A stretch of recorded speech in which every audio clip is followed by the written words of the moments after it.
Hello and welcome back to another World of Warcraft video. This time we're going to be discussing the possibility of the Arakkoa being an in-game playable race.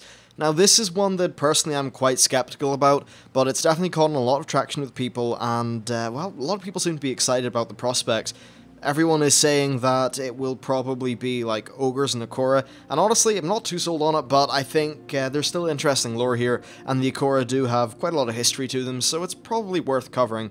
Now first, Blizzard usually add a race that is related to the story as far as the Burning Crusade and Mists of Pandaria went. The new races in Cataclysm made sense because they're already in the lore and in the game. So in general, new races are story related, and well, I don't see Arakkoa being a part of the story of this next expansion. The same goes for ogres actually, so I think that is probably a significant blow to their chances of actually being in the game. Yeah, there you go. Now, if the new expansion involves a remake of Outland, then I suppose introducing the Arakkoa could make more sense, in the same way that redoing Old World meant that we had worgens and goblins.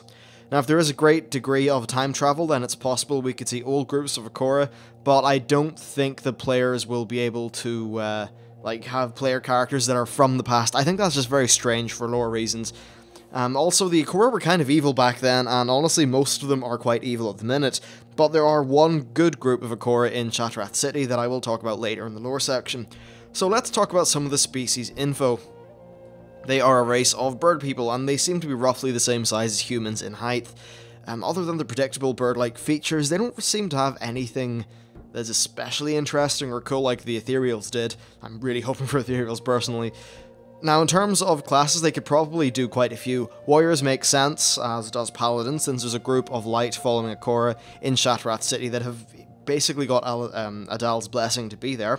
Death Knights wouldn't fit, but I could still see Blizzard doing it because they seem to shoehorn Death Knights into classes where Arthas didn't have Death Knights.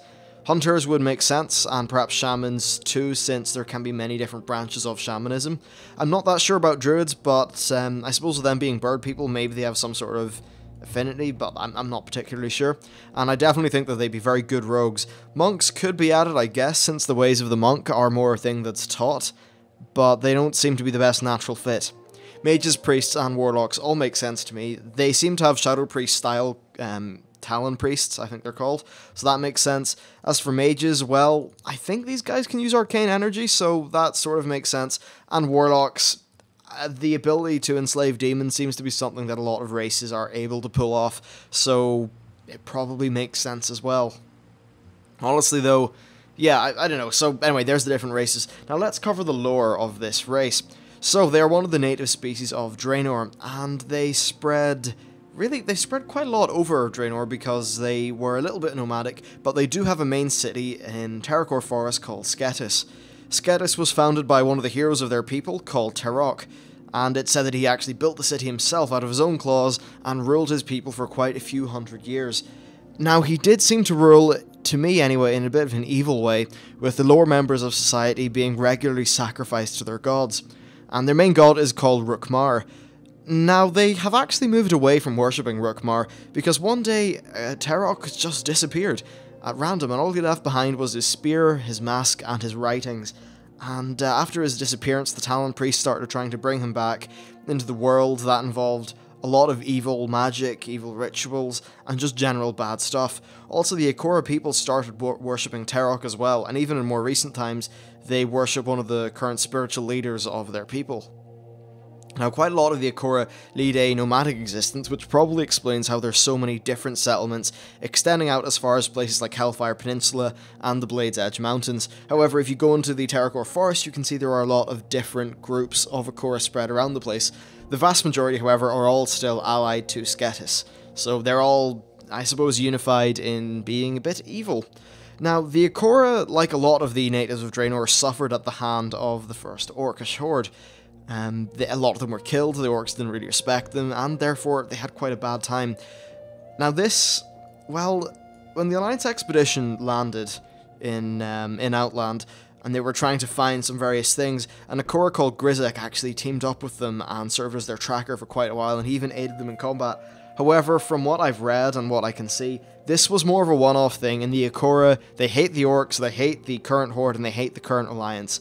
And they probably don't really know the difference between Horde and Alliance, just that they're these new people from this other planet and they hate them, so they want to kill them. Now, a number of Arakkoa have moved away from Sketis. A few were taken in by Adal and now follow the light. That would explain having Arakkoa priests and paladins, and they aid the forces of the city like the Shatari Skyguard, etc. in fighting the main Sketis Arakkoa. And there's also a group that broke off into the Arcanudon instance, or Archidon, or whatever that thing's called, and they essentially just ran off there to practice their dark magics in, I suppose, an unhindered manner. Now that's really it, and I know this video is a little bit shorter than the Ogres and the Ethereals ones, but honestly, I'm more interested in Ogres and Ethereals, and this was really all I could dig up on this species. Of course, I could probably go into in-game quests and things, but I don't really think that's the purpose of these videos. Overall, though, I don't think these guys will make it into the game.